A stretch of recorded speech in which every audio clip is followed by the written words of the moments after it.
প্রথম ২৪ ঘন্টা হবে সম্পূর্ণ অবিশ্বাসের সময়।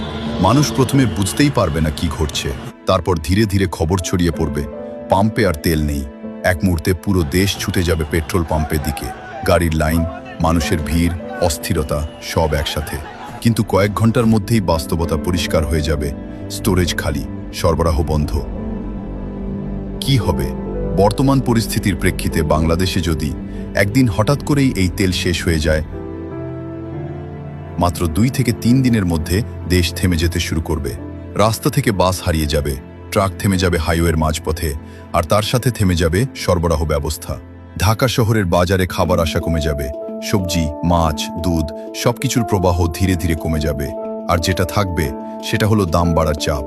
এক সপ্তাহ পর পরিস্থিতি আরও ভয়াবহ হয়ে উঠবে। বিদ্যুৎ আর আগের মতো থাকবে না। কিছু পাওয়ার প্ল্যান্ট বন্ধ হয়ে যাবে, কিছু চলবে অর্ধেক ক্ষমতায়।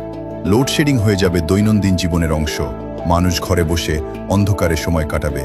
২ থেকে ৩ সপ্তাহ পর সবচেয়ে বড় আঘাত আসবে অর্থনীতিতে।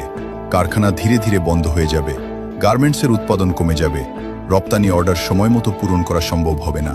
ফলে দেশের বৈদেশিক আয় কমতে শুরু করবে, আর সেই সাথে আরও দুর্বল হয়ে পড়বে পুরো অর্থনীতি। এই সংকট শুধু সংখ্যা আর অর্থনীতির গল্প না, এটা মানুষের জীবনের গল্প। ধীরে ধীরে বন্ধ হয়ে যাবে অ্যাম্বুলেন্সের মতো জরুরি সেবাগুলো। হাসপাতাল জেনারেটরের ওপর নির্ভর করবে, অন্যান্য জরুরি সেবাগুলো সীমিত হয়ে যাবে। একটি সাধারণ জীবন হয়ে যাবে প্রতিদিনের সংগ্রাম। এরপর সরকার বাধ্য হবে জরুরি ব্যবস্থা নিতে। জ্বালানি রেশনিং শুরু হবে, গুরুত্বপূর্ণ সেবা অগ্রাধিকার পাবে, সীমিত সম্পদ দিয়ে পুরো দেশ চালানোর চেষ্টা চলবে।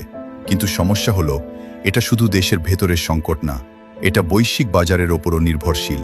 কিন্তু বৈশ্বিক পরিস্থিতিও যদি এমন অবস্থায় চলে যায়, আমরা কতটা নির্ভরশীল একটি মাত্র জ্বালানির ওপর? আর আমরা কি সত্যিই প্রস্তুত যদি সেই জ্বালানি একদিন হঠাৎ করেই অনুপস্থিত হয়ে যায়?